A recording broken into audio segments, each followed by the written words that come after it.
अंधेरी रात में घायल निविशा मदद के लिए पुकार लगा रही थी।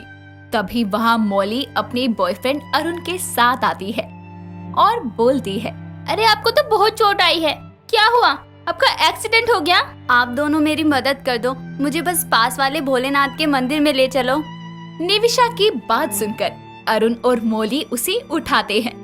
फिर दोनों मिलकर उसे शिव मंदिर ले जाते हैं और उसे शिव की प्रतिमा के सामने बिठा देते हैं। प्रतिमा से एक तेज प्रकाश निकलता है और निविशा पर पड़ता है, जिससे उसके सारे जख्म एकदम ठीक हो जाते हैं। साथ ही वो अपने अर्धनागिन रूप में आ जाती है और उसे ऐसे देखकर अरुण और मौली के होश उड़ जाते हैं। तभी निविशा बोलती है, डरो मत, मैं तुम दोनों को कोई हानि नहीं पहुंचा सकती। मैं नविशा इच्छाधारी नागिन हूँ। एक नेवले से मेरी लड़ाई हो गई थी, जिस वजह से मेरी ये हालत हो गई, पर तुम दोनों ने मेरी मदद की। मैं सदा तुम्हारी आभारी रहूंगी। आज से हम मित्र हैं। जब भी तुम्हें मेरी मदद की आवश्यकता हो, 3 बार आंखें बंद कर मेरे नाम का जाप करना, मैं आ जाऊंगी। इतना कहकर निविशा नागिन का रूप धारण करती है और वहाँ से नागलोक आ जाती है। ऐसे ही वक्त गुजरता है।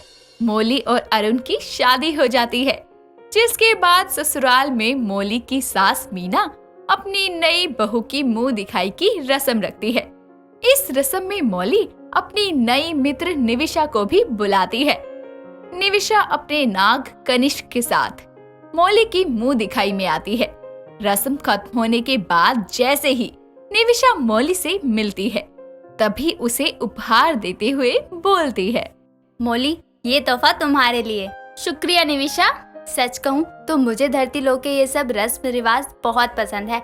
कुछ ही वक्त में मैं और मेरे नाग कनिष्क भी शादी करने वाले हैं, पर वहाँ ऐसा कुछ नहीं होगा जैसा यहाँ है। काश मेरी भी तुम्हारी तरह ही मुंह दिखाई की रस्म होती। अरे तो मैं हूँ ना, तुम कहो तो नागलोक पर भी धरती लोक जैसी मुंह दिखाई की रस्म करवा दो तुम्हारी। सच में क्या? जी जी बिल्कुल, तुम नागदेव से परमिट पास करवा दो बस, ताकि मैं और अरुण नागलोक आ सके। हाँ हाँ, क्यों नहीं।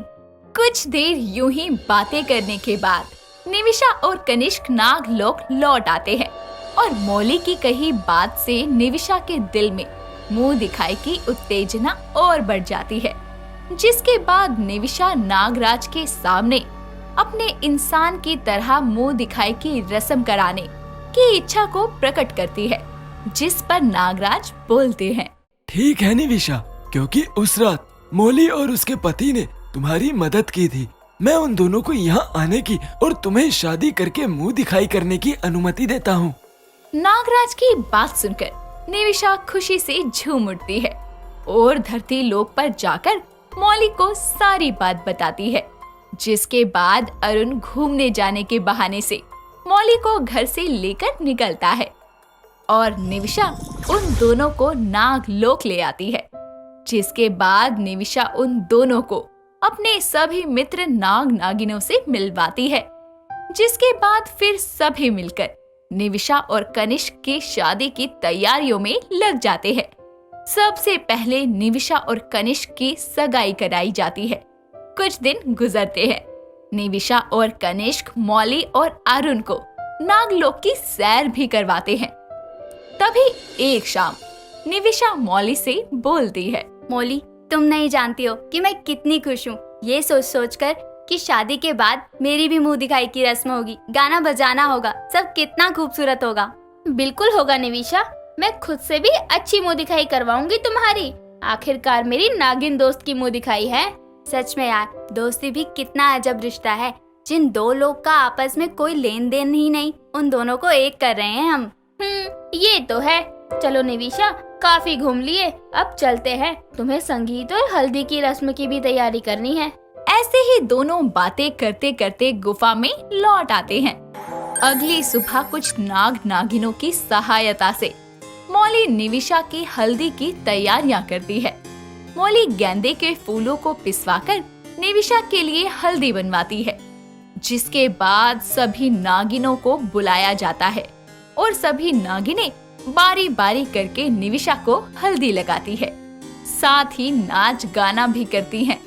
बाकी सभी नाग नागिनों की तरह अरुण और मौली भी बीन की धुन पर नागिन डांस करते हैं। ऐसे ही हल्दी की रस्म के बाद निविशा की मेहंदी की रस्म शुरू होती है। मौली अपने हाथों से अपनी दोस्त के हाथों पर मेहंदी लगाती है, जिसको देखकर निविशा मौली से बोलती है, वाह, कितनी खूबसूरत कलाकृति की तुमने मेरे हाथों पर। अब बस मैं एक पड़ाव दूर हूँ अपनी मुंह दिखाई से। हाँ जी, कल शादी है और फिर मुंह दिखाई। सच कहूँ तो मेरे तन बदन में खुशियों का मीठा मीठा जहर घुल गया है। अरे पगली, जहर भी कभी मीठा होता है क्या? शायद होता हो, खैर छोड़ो ना, इन सब से क्या लेना देना। दोनों सहेलियां बातें कर रही होती है। तभी वहाँ कनिष्क हाथों में 2 सुंदर पोशाक लिए हुए अरुण के साथ आता है। उसे देखकर निविशा बोलती है, अरे कनिष्क, तुम ये सब क्या लेकर आए हो? ये मेरी तरफ से तुम्हारी शादी और मुंह दिखाई के लिए 2 जोड़े हैं। इन्हें मैं अरुण के साथ जाकर खास धरती लोक से लेकर आया हूँ, ताकि तुम अपनी मुंह दिखाई पर सबसे सुंदर दिखो और कोई भी तुम्हारी सुंदरता का मुकाबला ना कर सके। सच में तुम इतना प्यार करते हो मुझसे, तभी शिव ने मिलवाया है मुझे तुमसे। अरे रो क्यों रही हो तुम? ये खुशी के पल हैं, खुश होना चाहिए, रोना किस बात का है? हाँ बिल्कुल सही कनिष्ठ जी। अरे तुम्हारा मुंह दिखाई का सपना पूरा होने वाला है। ऐसे ही चारों आपस में बातें करते हैं, जिसके बाद सभी अपनी अपनी गुफा में चले जाते हैं। अगले दिन पूरे विधि विधान के साथ धरती लोक की तरह ही कनिष्क और निविशा की शादी होती है। सभी लोग बहुत धूमधाम से नाचते गाते हैं और शादी होने के बाद फाइनली जिस दिन का निविशा को इंतजार था वो आता है। मौली अपने हाथों से निविशा को उसकी मुंह दिखाई के लिए तैयार करती है। फिर एक बहुत ही सुंदर से फूलों से सजे हुए झूले में उसे घूंघट करके बैठा देती है और रस्म को शुरू किया जाता है। सभी नागिनें एक एक करके मौली के बताए अनुसार निविशा का घूंघट उठाती है और उसे उपहार स्वरूप कोई ना कोई भेंट देती है। रस्म खत्म होने को आती है। तभी वहाँ नागराज हाथों में तोहफा लिए हुए आते हैं और उनको देखकर सभी नाग नागिनें उनके सत्कार में सर झुकाकर उनका स्वागत करते हैं। जिसके बाद नागराज निविशा से बोलते हैं, निविशा, तुम्हें और तुम्हारे प्रेमी जोड़े कनिष्क को शादी की बहुत बहुत मुबारकबाद। सच कहूँ तो इस तरीके की रस्में और शादी आज तक नागलोक में किसी ने भी नहीं की है, पर तुम्हारी और मौली की दोस्ती ने सब बदल दिया। 2 लोग का मिलन करवा दिया। धरतीवासी किस तरह अपनी खुशियाँ मनाते हैं, शादी करते हैं, इन सभी बातों से रूबरू करवा दिया। नागराज, आप यहाँ आए ये मेरा सौभाग्य है। सच में मेरी दोस्त मौली एक इंसान है, पर ऐसा लगता है कि वो कोई भोलेनाथ का भेजा हुआ फरिश्ता है। अगर हमारी दोस्ती ना हुई होती तो मेरे दिल में कभी अपनी मुंह दिखाई का ख्याल ना पनपता। पर आज मेरी मुंह दिखाई के मुबारक मौके पर मैं अपने सबसे प्यारी दोस्त को बहुत बहुत शुक्रिया कहना चाहती हूँ। अरे निविशा, दोस्ती में कभी शुक्रिया नहीं कहा जाता, बल्कि मैं तो खुद को खुशकिस्मत समझती हूँ जो मुझे तुम जैसी दोस्त मिली, जो मुझे उस लोक से इस लोक ले आई। कभी ना भूलने वाली यादें दी हैं तुमने मुझे और तुम्हारी इस मुंह दिखाई की रस्म ने। मौली, मैं खुश होकर तुम्हें और तुम्हारे पति अरुण को वरदान देता हूँ, तुम हर जन्म साथ रहो, तुम्हें कभी कोई अलग ना कर पाए और हर दिन तुम दोनों का प्यार बढ़ता जाए। और कभी भी जब तुम्हें हमारी मदद की जरूरत हो तुम बेझिझक हमारे पास आ सकते हो। इस अंगूठी को सीधे हाथ में दबाकर जब भी तुम शिव को याद करोगे तुम्हारे सामने नागलोक का द्वार खुल जाएगा।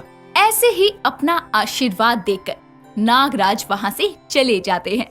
जिसके बाद सभी लोग मिलकर भोजन करते हैं। साथ ही मुंह दिखाई की रस्म पूरी होने के बाद कनिष्क और निविशा दोनों मिलकर अरुण और मौली को सही सलामत धरती लोक पर छोड़ कर आते हैं।